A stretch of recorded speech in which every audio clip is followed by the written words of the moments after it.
بسم الله الرحمن الرحيم. بسم الله الرحمن الرحيم. لم يكن الذين كفروا من أهل الكتاب والمشركين منفكين حتى تأتيهم البينة رسول من الله يتلو صحفا مطهرة فيها كتب قيمة وما تفرق الذين أوتوا الكتاب إلا من بعد ما جاءتهم البينة وما أمروا إلا ليعبدوا الله مخلصين له الدين حنفاء ويقيموا الصلاة ويؤتوا الزكاة وذلك دين القيمة صدق اللہ العظیم. لم یکن الذین کفروا من اہل الکتاب والمشرکین، نہیں ہیں وہ لوگ جنہوں نے کفر کیا اہل کتاب اور مشرکین میں سے، منفکین حتی تأتیہم البینہ، باز آنے والے یہاں تک کہ آ جائے ان کے پاس واضح نشانی، واضح دلیل. رسول من اللہ یتلو صحفا مطہرہ، رسول ہیں اللہ کی طرف سے جو تلاوت کرتے ہیں پاکیزہ صحیفوں کی. فیہا کتب قیمہ، ان پاکیزہ صحیفوں میں لکھے ہوئے ہیں احکام مضبوط.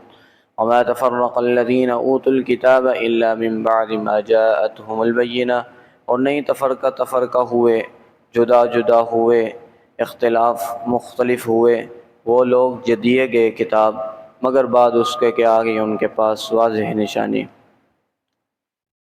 مگر بعد اس کے کہ آ گئی ان کے پاس واضح نشانی. پہلی 3 آیات کی تو تفسیر ہو چکی تھی، آج چوتھی آیت کی تفسیر کریں گے. یہاں پہ تفرقہ یہ اختلاف کے معنی میں ہے کہ یعنی نہیں مختلف ہوئے، نہیں اختلاف کیا ان لوگوں نے جو دیے گئے کتاب، یعنی اہل کتاب جو ہیں ان کا آپس میں اختلاف ہوا. کب ہوا؟ جب آپ صلی اللہ علیہ وسلم کی صورت میں اللہ تعالیٰ کی طرف سے واضح نشانی ان کے درمیان آ چکی تھی. اسی کو قرآن مجید میں اس صورت میں اس آیت کے اندر اس طرح بیان کیا گیا کہ نہیں تفرقہ ہوئے، مختلف ہوئے وہ لوگ جو دیے گئے کتاب. کب تفرقہ ہوئے؟ الا من بعد ما جاءتهم البینہ، اس وقت کہ جب آ گئی ان کے پاس کہ واضح نشانی. یعنی اس بات میں تو وہ متفق تھے کہ ایک نبی آخر الزمان آئیں گے، ان پر کتاب نازل ہوگی. آپ صلی اللہ علیہ وسلم کے آنے سے قبل اس بات پر متفق تھے کہ ایک نبی نے آنا ہے آخری زمانے میں اور اس پر کتاب بھی نازل ہونی ہے اور اس پر ایمان بھی ہم لے کر آئیں گے، کیونکہ آپ صلی اللہ علیہ وسلم کے بارے میں ان کی آسمانی کتابوں کے اندر پیشن گوئیاں موجود تھی. تورات اور زبور میں یہ پیشن گوئیاں موجود تھی کہ آخر زمانے میں حضور اکرم صلی اللہ علیہ وسلم آئیں گے، ان پر کتاب نازل ہوگی. قرآن کے بارے میں پیشن گوئی موجود تھی تو سب ان کی اتباع کریں گے. یہ حکم دیا گیا تھا اہل کتاب کو، یہودیوں کو. اہل کتاب بولتے کسے ہیں؟ یہودی اور عیسائیوں کو، کیونکہ یہودی حضرت موسیٰ علیہ السلام پر جو ایمان لائے، حضرت عیسیٰ علیہ السلام پر جو ایمان لے کر آئے وہ عیسائی، تو یہ اہل کتاب ہیں. انہیں آپس میں مختلف نہیں ہوئے. اس بات میں یہودی اور نصارہ دونوں اتفاق کرتے تھے کہ ایک نبی نے آنا ہے جس پر ہم نے ایمان لانا ہے، اس پر جو کتاب نازل ہوگی اس پر بھی ہم ایمان لے کر آئیں گے، اس کی بھی اتباع کریں گے. یہ کب اتفاق تھا؟ جب آپ صلی اللہ علیہ وسلم ابھی دنیا میں نہیں آئے تھے.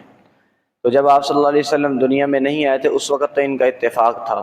اسی اتفاق کو قرآن مجید میں دوسری آیت کے اندر اس طرح بیان کیا گیا ہے، وَكَانُوا مِن قَبْلُ يَسْتَفْتِحُونَ عَلَى الَّذِينَ كَفَرُوا، کہ حضور اکرم صلی اللہ علیہ وسلم جنہوں نے ابھی آنا تھا، یہ یہودی اور عیسائی جو ہیں اس نبی کا واسطہ دے کر جنہوں نے ابھی آنا ہے اپنی فتح مانگتے تھے اللہ تبارک و تعالیٰ سے، آپ صلی اللہ علیہ وسلم کے آنے سے پہلے یہ فتح اللہ تبارک و تعالیٰ سے مانگتے تھے کہ اس نبی کا واسطہ دیتے ہیں، اس نبی کا واسطہ دے کر دعا مانگتے تھے کہ اس نبی کا واسطہ ہے کہ جس نے ابھی آنا ہے، جس پر کتاب نازل ہونی ہے، جس کے بارے میں ہماری کتابوں کے اندر پیشن گوئیاں موجود ہیں، تو اس نبی کا واسطہ دے کر دعا مانگا کرتے تھے۔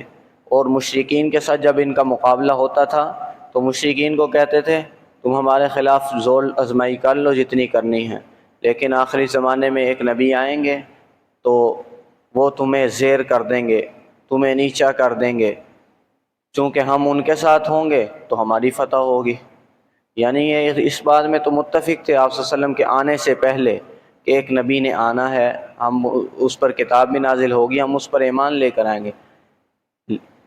اور جب آپ صلی اللہ علیہ وسلم آ گئے تو پھر یہ اختلاف کرنے لگے، آپ صلی اللہ علیہ وسلم آ گئے تو یہ اختلاف کرنے لگے، اور انہوں نے پہچانا بھی ان پیشن گوئیوں کو پہچان بھی لیا جو ان کی کتابوں میں موجود تھی۔ تورات اور زبور میں جو پیشن گوئیاں حضور اکرم صلی اللہ علیہ وسلم کے بارے میں موجود تھیں، حضور اکرم صلی اللہ علیہ وسلم کی صفات موجود تھی، قرآن کے بارے میں اس کے اندر پیشن گوئی موجود تھی، انہوں نے آپ صلی اللہ علیہ وسلم کے اندر یہ صفات دیکھ بھی لیں، پہچان بھی لیں، لیکن پھر بھی یہ ایمان نہیں لے کر آئے۔ کچھ تو ایمان لائے، کچھ نہیں لائے، پھر اختلاف کرنے لگے۔ یہ ساری چیزیں پیشن گوئی ہیں، پہچان لینے کے بعد بھی پھر بھی نہیں ایمان لے کر آئے۔ تو اسی اختلاف کو ذکر کیا گیا ہے کہ اہل کتاب یعنی عیسائی اور یہودی جو ہیں، ایمان لانے کے بعد یہ مختلف ہو گئے، بعض تو ایمان لے آئے اور بعض جو ہیں آپ صلی اللہ علیہ وسلم کے آنے کے بعد آپ صلی اللہ علیہ وسلم پر ایمان نہیں لے کے آئے۔ حالانکہ آپ صلی اللہ علیہ وسلم کے بارے میں جو پیشن گوئیاں موجود تھیں یہ ان کو پہچانتے بھی تھے، پھر بھی ایمان نہیں لائے، ضد اور عناد کی وجہ سے نہیں لے کے آئے۔ تو اسی اختلاف کو یہاں پر ذکر کیا گیا ہے کہ آپ صلی اللہ علیہ وسلم کے آنے سے پہلے تو یہ اس بات پر متفق تھے کہ آخری زمانے میں نبی آئیں گے، جب آپ صلی اللہ علیہ وسلم آ چکے تو پھر یہ اختلاف میں پڑ گئے، بعض تو ایمان لے آئے اور کتنے لوگ جو ہیں ایمان نہیں لے کر آئے اہل کتاب میں سے۔ تو یہاں پر اہل کتاب یہودی اور عیسائیوں کے بارے میں صرف ذکر کیا جا رہا ہے، اس لیے یہاں پہ مشرکین کا نہیں کہا گیا، وَمَا تَفَرَّقَ الَّذِينَ أُوتُوا الْكِتَابَ، یہاں پہ مشرکین آگے نہیں کہا گیا بلکہ کہا گیا أُوتُوا الْكِتَابَ إِلَّا مِن بَعْدِ مَا جَاءَتْهُمُ الْبَيِّنَةُ، جبکہ اوپر پہلی آیت کے اندر اہل کتاب کے بارے میں بھی ذکر کیا گیا تھا اور مشرکین کے بارے میں بھی، یعنی اہل کتاب بھی گمراہی میں پڑے ہوئے تھے، انہوں نے تحریف کر دی تھی اپنی کتابوں، آسمانی کتابوں میں، وہ گمراہی میں پڑ چکے تھے۔ مشرکین تو ویسے ہی گمراہی میں تھے، مشرکین تو ہے ہی گمراہ، اور اہل کتاب جن کو کتاب دی گئی تھی یہودی اور عیسائی وہ بھی گمراہ ہو چکے تھے آپ صلی اللہ علیہ وسلم کے آنے سے پہلے۔ تو وہاں پہ اہل کتاب اور مشرکین دونوں کا ذکر کیا گیا۔ یہاں پہ آ کے آپ صلی اللہ علیہ وسلم کے آنے کے بعد جن کا آپس میں اختلاف ہوا وہ اہل کتاب تھے جن کا آپس میں اختلاف ہوا، تو یہاں پہ صرف اہل کتاب کا معاملہ ذکر کیا گیا ہے۔ بقیہ تفسیر انشاءاللہ العزیز اگلے درس میں کریں گے۔ وما علینا الا البلاغ المبین۔ جی